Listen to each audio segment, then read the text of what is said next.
Hello everyone, हमारी नई career diet video में खुशामदीद। आज का ये वजाहती जायजा एक बहुत ही खास और अहम मिशन के तहत तैयार किया गया है।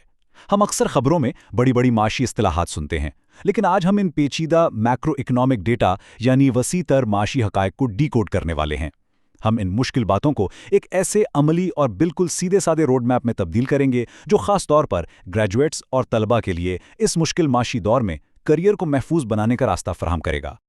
ये कोई ढकी छुपी बात नहीं है, बल्कि एक ऐसी हकीकत है जिसे आज हर नौजवान और हर नया ग्रेजुएट इंतहाई शिद्दत से महसूस कर रहा है। जरा तसव्वुर करें सूरत हाल का। महीने का आखिर आता है और बिजली के बिल लफ्जी तौर पर आसमान से बातें कर रहे होते हैं। रोजमर्रा की अशिया खुर्दोनोश जो कभी आम सी बात लगती थी, अब इतनी महंगी हो चुकी हैं कि बजट बनाना एक डरावना ख्वाब बन गया है।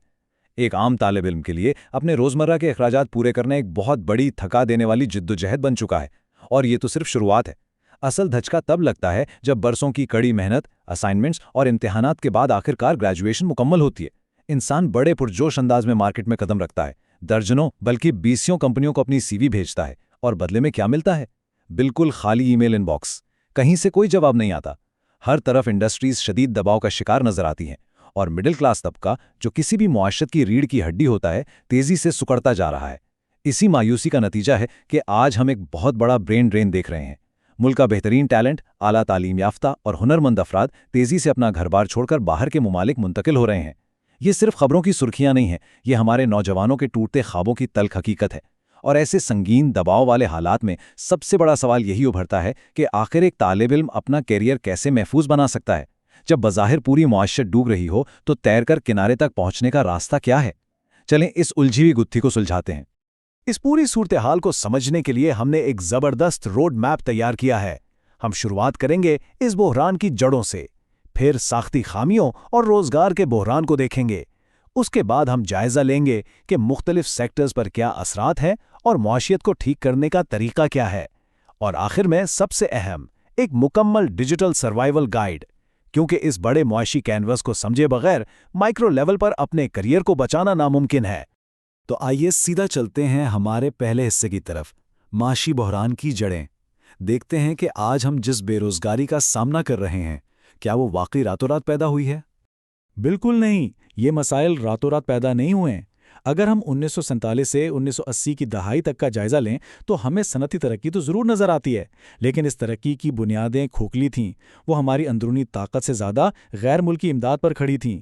फिर 1980 से 2000 के दहाई के बीच ये खामियां खुलकर सामने आने लगीं।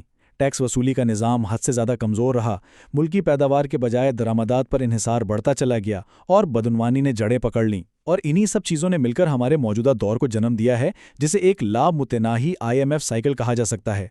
यानी मईशत को बचाने के लिए कर्ज लो, कुछ अरसे के लिए इस्तेकाम लाओ, दरकार इस्लाहात में बुरी तरह नाकाम हो जाओ और फिर दोबारा उसी बहरान का शिकार हो जाओ। ये एक ऐसा चक्कर है जिसने पूरे मुल्क को जकड़ रखा है। अब अगर हम मौजूदा सूरत हाल को देखें तो इस तबाही की 8 बहुत बड़ी और वाज़े वजूहात हैं। सबसे पहले है कर्ज़ों का वो जाल जिसमें मुल्की आमदनी का ज़्यादातर हिस्सा सिर्फ सूद अदा करने में चला जाता है। फिर है एक इंतहाई कमज़ोर टैक्स निज़ाम। तीसरा बड़ा मसला तिजारती खसारा है, यानी हम दुनिया को बेच कम रहे हैं और उनसे ख़रीद ज़्यादा रहे हैं। चौथा और तुलबा के लिए सबसे तकलीफ़दा मसला करेंसी की कदर में कमी है। इसका सीधा सा मतलब ये है कि जो लैपटॉप किसी तालिब-इल्म के लिए कल तक 60-70 हज़ार का था, आज करेंसी गिरने की वजह से वही लैपटॉप 2 या 2.5 लाख का हो चुका है, यानी बिल्कुल पहुंच से बाहर। पांचवी वजह सियासी अदम इस्तेकाम है, जिससे इन्वेस्टर्स भागते हैं। छठा महंगाई का बेकाबू बहरान है। सातवां तवानाई का शदीद बहरान है, जिसने हमारी फैक्ट्रियों के पहिए जाम कर दिए हैं। और आठवां आलमी सतह का दबाव है, जैसे कि कोविड, बैनुल-अक़वामी जंगें और बदतरीन सैलाब। इन 8 अवामिल ने मिलकर एक तूफान खड़ा कर दिया है। दूसरा हिस्सा, साख्ती खामियां और आलमी दबाव। आइए अब बिल्कुल गैर जानिबदार होकर इन गहरी साख्ती खामियों की बात करते हैं जो मईशत को मुसलसल डुबो रही हैं।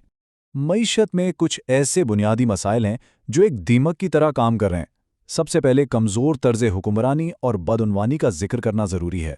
इसकी वजह से होता यह है कि जो फंड्स तरक्याती कामों पर लगने चाहिए थे, वो ज़ाया हो जाते हैं। दूसरी तरफ हमारे सरकारी इदारे हैं, जैसे एयरलाइंस, रेलवे और तवानाई का शोबा। ये गैर मौसर साबित हो रहे हैं और सालाना अरबों रुपए के नुकसान में चलते हैं, जिसका सारा बोझ सीधा खजाने पर पड़ता है। तीसरा अहम मसला हमारी बहुत बड़ी गैर रस्मी मईशत है। चूंकि ये दस्तावेजी नहीं है, اس لیے نہ تو ٹیکس اکٹھا ہو پاتا ہے اور نہ ہی کام کرنے والوں کو ان کے جائز حق ملتے ہیں۔ اور چوتھی اور شاید سب سے اہم بات صنعت کاری کا فقدان ہے۔ جس طرح چین یا ویتنام نے اپنی انڈسٹری کھڑی کی، ہم وہ کرنے میں پیچھے رہ گئے، جس کی وجہ سے جاب مارکیٹ کبھی اس طرح پھیل ہی نہیں سکی جتنی ضرورت تھی۔ اور پھر بات آتی ہے IMF کی۔ یہ دراصل ایک دو دھاری تلوار ہے۔ ایک طرف اس کے وقتی فائدے ضرور ہیں، جیسے ہنگامی فنڈز مل جانا اور ملکی ذخائر کو وقتی سہارا ملنا، لیکن اس کی قیمت بہت بھاری ہے، جس میں ٹیکسوں کی بھرمار، آسمان کو چھوتے یوٹیلیٹی بلز اور غریب عوام سے سبسڈیز کا چھن جانا شامل ہے۔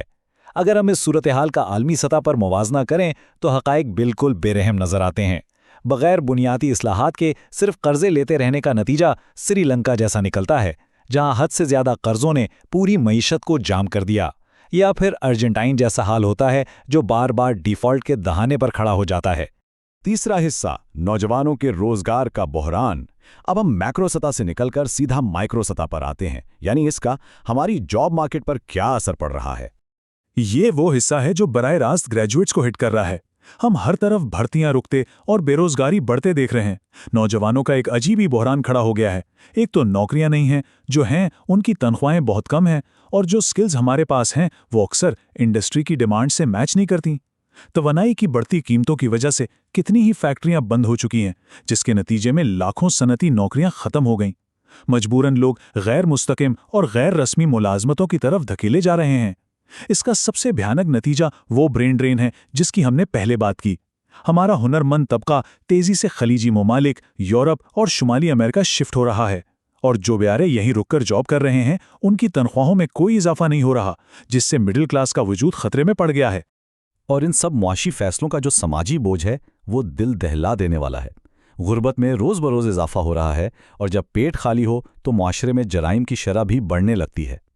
لیکن یہاں ہم خاص طور پر طلباء کی بات کریں تو ایک بہت بڑا دماغی صحت کا بحران جنم لے چکا ہے۔ نوکری نہ ملنے کا خوف اور مسلسل مالی دباؤ کی وجہ سے بے چینی، سٹریس اور ڈپریشن عام ہو چکے ہیں۔ یہ کوئی معمولی بات نہیں ہے کہ آج ہزاروں ذہین طلباء صرف اس لیے اپنی تعلیم ادھوری چھوڑ رہے ہیں کیونکہ ان کے پاس فیس دینے یا روزمرہ کے اخراجات اٹھانے کے پیسے نہیں بچے۔ یہ شدید ذہنی اذیت اور اضطراب بالکل جائز اور حقیقی ہے۔ چوتھا حصہ، کون سے شعبے بھرتیاں کر رہے ہیں۔ اب تھوڑی حل کی طرف آتے ہیں اور دیکھتے ہیں کہ اس تاریک صورتحال میں امید کی کرن کہاں ہے۔ اگر ہم مختلف شعبوں کا آپس میں موازنہ کریں تو ایک زبردست فرق نظر آتا ہے۔ ہمارے روایتی شعبے جو کبھی ریڑھ کی ہڈی سمجھے جاتے تھے وہ بری طرح پھنسے ہوئے ہیں۔ ٹیکسٹائل سیکٹر توانائی کے بلوں اور کم عالمی ڈیمانڈ کے بوجھ تلے دبا ہوا ہے۔ زراعت کا شعبہ آب و ہوا کی تبدیلیوں اور کم پیداوار کا شکار ہے۔ تعمیراتی شعبہ بھی مہنگے میٹیریل اور کم انویسٹمنٹ کی وجہ سے رکا ہوا ہے۔ لیکن ان سب کے برعکس IT یعنی انفارمیشن ٹیکنالوجی کا شعبہ ایک ایسی شاندار لائف لائن ہے جو مسلسل گرو کر رہی ہے۔ یہ شعبہ نہ صرف نوکریاں دے رہا ہے بلکہ یہ ضروری غیر ملکی زر مبادلہ بھی لا رہا ہے۔ البتہ اس کے لیے جدید اور خاص سکلز کا ہونا لازمی ہے۔ پانچواں حصہ، قومی معیشت کی بحالی۔ آخر اس ڈوبتی ہوئی کشتی کو پار کیسے لگایا جائے؟ ملکی سطح پر جو بڑے اور ٹھوس ایکشن لینے کی ضرورت ہے وہ بالکل واضح ہیں۔ ٹیکس کی بنیاد کو لازمی بڑھانا ہوگا تاکہ بوجھ صرف چند لوگوں پر نہ پڑے۔ برآمدات کو بڑھانا ہوگا، نئے صنعتی زون قائم کرنے ہوں گے اور مہنگے تیل کے بجائے قابل تجدید توانائی کی طرف جانا ہوگا۔ لیکن یہ سب ہوا میں نہیں ہو سکتا۔ اس کے لیے سیاسی استحکام اور طرز حکمرانی میں بے پناہ شفافیت درکار ہے۔ ماضی کی پالیسیوں کے ناکام ہونے کی بڑی وجہ یہی رہی ہے کہ فیصلوں پر ایک خاص اشرافیہ کا کنٹرول رہا ہے، پالیسیوں میں تسلسل نہیں تھا اور لمبی مدت کے ویژن کے بجائے صرف وقتی اور قلیل مدتی بقا کو ترجیح دی گئی۔ اور اگر ہم بات کریں براہ راست روزگار پیدا کرنے کی تو معاشی حکمت عملی بالکل مختلف ہونی چاہیے۔ ہمیں ہر سطح پر فری لانسنگ کو پروموٹ کرنا ہوگا، نئے سٹارٹ اپس اور چھوٹے درمیانے کاروبار یعنی SMEs کو بیک کرنا ہوگا، ای کامرس اور ریموٹ ورک جیسی ٹیکنالوجی کو اپنانا ہوگا، اور جو رقوم سمندر پار رہنے والے بھیجتے ہیں انہیں صرف خرچ کرنے کے بجائے ہاؤسنگ یا نئے بزنسز میں انویسٹ کرنے کی ترغیب دینی چاہیے۔ سب سے بڑھ کر حکومتی اداروں اور پرائیویٹ سیکٹر کو ایک پیج پر آ کر کام کرنا ہوگا تاکہ روزگار کے نئے دروازے کھول سکیں۔ اب یہاں گریجویٹس کے لیے ایک حقیقت پسندانہ ٹائم لائن سیٹ کرنا بہت ضروری ہے۔ ہمیں ماننا ہوگا کہ اگلے 1 سے 2 سال تک یعنی شارٹ ٹرم میں حالات یوں ہی چیلنجنگ رہیں گے۔ दरमियानी मुद्दत यानी 5 साल की बात करें तो अगर अभी दुरुस्त इस्लाहात की जाएं तो तब जाकर हालात में बेहतरी के कुछ आसार नजर आएंगे, लेकिन तवील मुद्दत यानी 10 साल या उससे ज़्यादा अरसे में हमारी मईशत में उभरने का एक ज़बरदस्त और मजबूत पोटेंशियल मौजूद है, बशर्त यह है कि हम आज ठीक फैसले करें। छठा हिस्सा डिजिटल सर्वाइवल गाइड। अब आते हैं इस पूरे वजाहती जायजे के सबसे ताकतवर हिस्से की तरफ जो आपको एक्शन लेने पर मजबूर कर देगा। हम मुल्की हालात का रोना तो रो सकते हैं, लेकिन इस गैर मुस्तहकम मार्केट में अपनी ज़ाती बका को यकीनी बनाने के लिए कुछ इनफरादी कदम उठाना बहुत ज़रूरी है, और ये 3 स्टेप्स वाकई गेम चेंजर हैं। पहला कदम, ऐसी स्किल्स सीखें जिनकी दुनिया भर में डिमांड हो, यानी हाई इनकम स्किल्स। दूसरा कदम, मकामी नौकरियों के इंतज़ार में वक्त ज़ाया किए बगैर फौरी तौर पर ऑनलाइन काम शुरू करें। और तीसरा कदम, अपने फाइनेंशियल प्लानिंग ज़बरदस्त रखें, जो कमाएं उसमें से बचत की आदत डालें और इन हालात में हर तरह के गैर ज़रूरी खर्च से खुद को बचाएं। तो फिर वो कौन सी हाई इनकम डिजिटल स्किल्स हैं जो सीखनी चाहिए? इनमें डिजिटल मार्केटिंग, वेब डेवलपमेंट और ग्राफिक डिज़ाइनिंग जैसी शानदार स्किल्स शामिल हैं। मज़े की बात यह है कि अपवर्क और फाइवर जैसे इंटरनेशनल प्लेटफॉर्म्स का इस्तेमाल करके कोई भी नौजवान एक ऐसी इनकम स्ट्रीम बना सकता है जिसका लोकल इकोनॉमी के उतार चढ़ाव से कोई ताल्लुक ही ना हो। ये अपने घर के कमरे में बैठकर बराह रास्त डॉलर्स कमाने और आलमी मार्केट का हिस्सा बनने का एक ऐसा शानदार मौका है जिसे किसी सूरत मिस नहीं करना चाहिए। और अब बिल्कुल आखिर में हम सबके सामने एक बहुत ही फैसलाकुन सवाल खड़ा है। क्या हम वक्त पर इस्लाहात करके दोबारा उरूज की तरफ जाएंगे या फिर फैसले करने में मज़ीद देर करके ज़वाल के घड़े में गिर जाएंगे? ये बात याद रखने की है कि बहरान जितना भी गहरा हो, हमारे पास एक बहुत बड़ी एनर्जेटिक नौजवान आबादी और तेज़ी से फैलता हुआ डिजिटल सेक्टर मौजूद है जो उम्मीद की बहुत बड़ी किरण है। अगर हम दुरुस्त डिजिटल स्किल्स अपना लें तो इस माशी तूफ़ान के बीच भी अपना एक इंतहाई कामयाब, महफूज और शानदार कैरियर खड़ा कर सकते हैं। आज के इस वजाहती जायजे का हिस्सा बनने के लिए बहुत शुक्रिया। बस यूं ही चीज़ें सीखते रहें, नई स्किल्स अपनाते रहें और ज़िंदगी में आगे बढ़ते रहें।